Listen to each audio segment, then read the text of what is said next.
Everyone, यहाँ पे आज 4 नवंबर के जो द हिंदू में इम्पोर्टेंट आर्टिकल थे उनके नोट्स आ गए हैं। तो इसमें जो हमारा जो सबसे फर्स्ट जो हमारा पॉइंट है वो रहेगा एक एस्ट्रॉयड से लेके जिसका नाम है प्लैनेट किलर एस्ट्रॉयड। और इसके बारे में कुछ इम्पोर्टेंट है जो इस नोट्स में लिखे हैं और मैं आपको बता दूँ ये क्या है। तो यहाँ पे एक एस्ट्रॉयड के बारे में चर्चा चल रही है जिसे द प्लैनेट किलर एस्ट्रॉयड के नाम से जाना जा रहा है। और ऐसा भी कहा जा रहा है यदि ये अर्थ से टकराएगा तो यहाँ पे भी बहुत हानि हो सकती है, मतलब ये बहुत हार्मफुल हो सकता है। तो यहाँ पे ये इसकी खोज लिखी है कि जनवरी 2022 में खोजा गया है। ठीक है, जो हमारे साइंटिस्ट हैं उनने इसका पता लगाया जनवरी 2022 में। और इसका नाम है जो कि सबसे ज़्यादा इम्पोर्टेंट है वो है 2022 AP7। आपको इसका नाम याद रखना है। ये किसका नाम है? द प्लैनेट किलर एस्ट्रॉयड है, उसका नाम है 2022 AP7। ठीक है, अब इसके बाद यदि हम बात करें कि इसकी साइज़ कितना है, ये कितना बड़ा है, तो ये है 1.5 किलोमीटर चौड़ा। ठीक है, और ये धरती से 70.8 लाख किलोमीटर दूर है। अब इसके बारे में जितनी भी इम्पोर्टेंट नॉलेज थी वो मैंने आपको प्रोवाइड करा दी है। इसके बारे में एक दो चीज़ें और हैं कि ये जो है वो पृथ्वी के ऑर्बिट, मतलब बिल्कुल पृथ्वी के कक्ष से गुजरता है, इसलिए ये और भी खतरनाक हो सकता है हमारी पृथ्वी के लिए। और ये जो है वो 5 साल में सूरज का एक चक्कर पूरा करता है। कितना? 5 साल में सूरज का एक चक्कर ये पूरा करेगा। ठीक है, ये धरती और शुक्र के बीच क्षेत्र की परिक्रमा। तो यहाँ पे मैंने जो भी आपको इस फर्स्ट टॉपिक के बारे में जो भी इन्फॉर्मेशन दी है वो मैंने शॉर्ट में यहाँ पे अपने नोट्स में लिख दी है। ये नोट्स आपको मिलेंगे टेलीग्राम चैनल पे, और ये टेलीग्राम चैनल आपको मिल जाएगा इस वीडियो के डिस्क्रिप्शन की लिंक में, या फिर आप वहाँ जाके सर्च कर सकते हैं IU स्टडी बीट्स, तो इस नाम से आपको मिल जाएगा। अब जो सेकंड है इसमें जो सेकंड है वो है राइसैट 2 सैटेलाइट। ठीक है, जो GS1 के हिसाब से है। और अब ये इसके बारे में कुछ इंपॉर्टेंट चीज़ें जो मैं आपको बता रही हूँ। ये लॉन्च हुआ था 2009 में। ठीक है, जो कि इसरो ने किया था। इसका जो वेट है वो है 300 किलोग्राम, और इसका जो फुल फॉर्म है वो है रडार इमेजिंग सैटेलाइट। ठीक है, और ये क्या है, ये 30 अक्टूबर को, जो इम्पोर्टेंट चीज़ें हैं वो मैं आपको बता रही हूँ अभी। ये जो क्या है वो 30 अक्टूबर को वापस इंडियन ओशियन में आकर गिर गया है। ये लॉन्च हुआ था 2009 में, तो अब तक इसे 13 साल हो चुके हैं।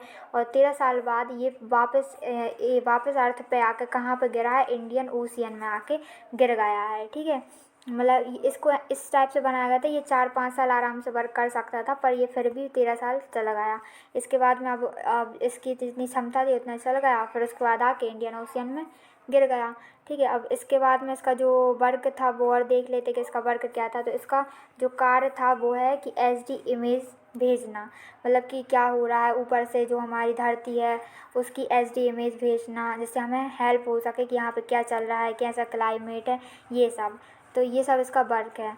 तो देखिए, ये है वो द हिंदू का आर्टिकल जो मैं अभी आपको बता रही थी, राइसैट 2 सैटेलाइट वाला। इसने अपने जो अर्थ एटमॉस्फेयर है इसमें एंट्री, मतलब री एंट्री कर लिया, मतलब वापस आ गया। और ये 30 अक्टूबर को वापस आया है, और इसको 13 साल हो गए हैं।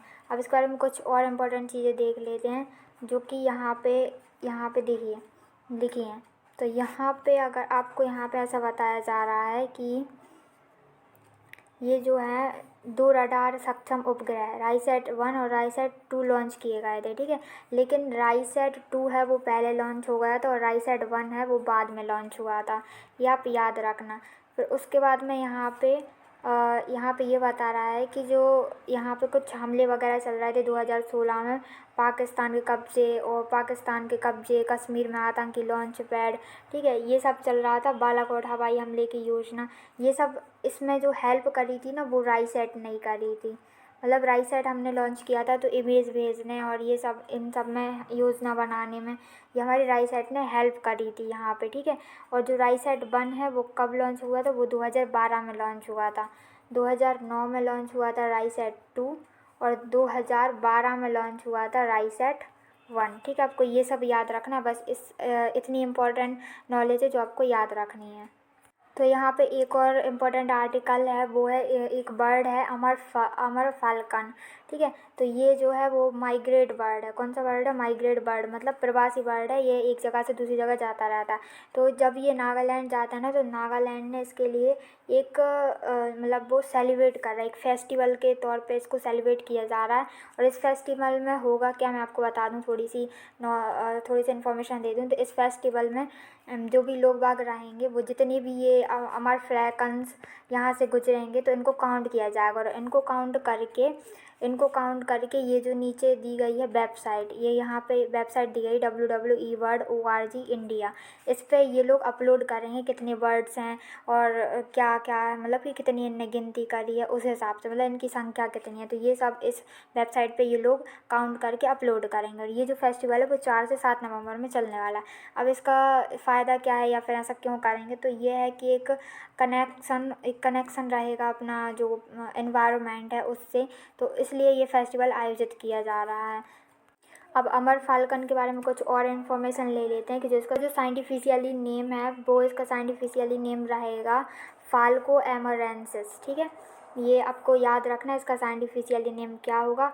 ये एक माइग्रेट बर्ड है और ये लंबा ट्रैवल करने वाली है। अब ये ट्रैवल कितना करती है वो देखना है हमें। तो ये ट्रैवल करती है, यहाँ पर मैंने लिखा है 22,000 किलोमीटर तय करती है। ठीक है, कितना करती है? 22,000 किलोमीटर तय करती है। अब उसके बाद में यहाँ पे नीचे देखा जाए तो यहाँ पे और कुछ इन्फॉर्मेशन लिखी हुई हैं, जैसे कि ये है नागालैंड में कहाँ पे रुकती है, डोयांग लेक पे रुकती है। ठीक है, और नागालैंड को क्या कहा जाता है, ये बहुत इंपॉर्टेंट है, ये कहा जाता है falcon capital of the world. Falcon capital of the world Nagaland को कहा जाता है, ये आपको याद रखना है। अब इसके बाद में जो हमारा फोर्थ है जो इम्पोर्टेंट है वो हम देख लेते हैं। तो यहाँ पे प्री प्राइमरी से रिलेटेड एक गवर्नमेंट रिपोर्ट में कहा है कि जो प्री प्राइमरी में है ना, जो इनरोलमेंट मतलब जो एडमिशन है वो लगातार कम हुए हैं। क्या हुए हैं? लगातार कम हुए हैं, नीचे नीचे गिरे हैं। तो देखो यहाँ पे ये हमें एक ग्राफ दिया गया है और इसमें हमें बोला गया है, इसमें क्या बोला गया है, देखो ये जो हायर सेकेंडरी है, ये जो हल्का वाला है, फिर ये सेकेंडरी है, अपर प्राइमरी, प्राइमरी, फिर प्री प्राइमरी। तो इन सब में ग्रोथ ऊपर की तरफ जा रही है। देखो इन सब में ग्रोथ ऊपर की तरफ जा रही है, लेकिन जो प्री प्राइमरी है, ये वाला अगर आप देख रहे हो, ये वाला यदि आप देखो, ये वाला बार, तो इसमें देखो बिल्कुल लो पे जा रही है। पहले 1.2 था, 1.4, फिर 1.06 हो गया। ठीक है, फिर 0.95, मतलब कि 0.95 कितना कम एनरोलमेंट हो गया। मतलब जो प्री प्राइमरी है, पीपी जो है, उसमें क्या हो रहा है, एनरोलमेंट एडमिशन बहुत कम हो रहा है, जो कि एक हमारे लिए बहुत गलत बात हो सकती है कि मतलब छोटे बच्चों का एडमिशन ही इतना कम हो रहा है, तो फिर वो बड़ी क्लासों में कैसे पहुँचेंगे, उनको उच्च शिक्षा कैसे मिल पाएगी। ठीक है, और यहाँ पे एक अच्छी बात भी है कि कोरोना के बाद, जो कोरोना पैंडमिक था उसके बाद में जो कंप्यूटर फैसिलिटीज़ हैं वो 44.75% अवेलेबल हो गई हैं, मतलब कि इतनी उपलब्ध हो गई हैं। और पहले ये थी कितनी, देखो यहाँ पे कंपैरिजन लिखा हुआ है, यहाँ पे लिखा हुआ है कि जो पहले जब कोविड के पहले था तो सिर्फ 38.5% जो है वो कंप्यूटर फैसिलिटीज़ थी और 22.3% क्या थी, इंटरनेट फैसिलिटीज़ थी। पर ये बढ़ के इतनी हो चुकी हैं, 44.75 कंप्यूटर फैसिलिटीज़ हो चुकी हैं और 33.9% इंटरनेट फैसिलिटी हो चुकी है। तो ये हमारे लिए एक अच्छी बात है। अब देखो जो हमारा नेक्स्ट आर्टिकल है जो इम्पोर्टेंट है, तो उसमें ये कहा गया है कि जो सभी पुलिस स्टेशन हैं उनमें एक चाइल्ड वेलफेयर पुलिस ऑफिसर होना चाहिए। अब चाइल्ड वेलफेयर पुलिस ऑफिसर क्या है, मतलब कि जो बच्चों को संरक्षण प्रदान कर रहे हैं, उनके मामलों को अलग से हैंडल करें, ऐसे एक पुलिस ऑफिसर को मतलब हर पुलिस स्टेशन में होना चाहिए। ये आर्टिकल हमें ये बता रहा है। तो इससे रिलेटेड हम कुछ इंपॉर्टेंट नॉलेज देख लेते हैं। तो यहाँ पे देखो ये जो इसके लिए जो एडवाइस दी है वो हमें दी है national commission for protection of child rights. ठीक है, होम मिनिस्ट्री, इनके द्वारा हमें ये एडवाइस मिली है कि जो सभी पुलिस स्टेशन हैं, ऑल पुलिस स्टेशन हैं, उनमें एक चाइल्ड वेलफेयर, ठीक है, पुलिस ऑफिसर होना चाहिए। ओके, अब जो जिनने हमें ये सलाह दी है, मतलब NCPCR जो हैं, इनने हमें सलाह दी है कि सभी पुलिस स्टेशन में चाइल्ड वेलफेयर पुलिस ऑफिसर होना चाहिए। तो हम इनके बारे में थोड़ा जान लेते हैं। तो NCPCR का फुल फॉर्म होता है national commission for protection of child rights, मतलब कि जो बच्चों के अधिकार हैं उनको संरक्षित करना। अब इसका गठन कब हुआ था, ये 2007 में बनी थी, जो भी ये कमेटी है वो 2007 में बनी थी। ठीक है, अब इसका जो मतलब कि इनके क्या हैं ये क्या करते हैं, इनके कार्य क्या हैं। तो ये करते हैं प्रोटेक्शन, कौन के, चाइल्ड राइट्स का, मतलब कि बच्चों के जो अधिकार हैं उनका संरक्षण करते हैं। अब ये किस एक्ट के अंतर्गत करते हैं, तो ये एक्ट 2005 के अंतर्गत ये सब करते हैं। ठीक है, और इतनी नॉलेज थी आज के लिए, इतनी इन्फॉर्मेशन थी जो द हिंदू से हमने निकाली है। यदि आपको अच्छी लगी हो तो आप वीडियो को लाइक करिए और चैनल को सब्सक्राइब करके हमारे चैनल के मेंबर बनिए। और इसके बाद यदि आपको ये PDF चाहिए तो ये हमारे टेलीग्राम चैनल पे आपको मिल जाएगी। और जो यूट्यूब चैनल का नाम है वही हमारे टेलीग्राम चैनल का नाम है, तो आप वहाँ जाके इसको सर्च करके हमारे चैनल को ज्वाइन कर सकते हैं। तो मिलते हैं नेक्स्ट वीडियो में। जय हिंद, जय भारत।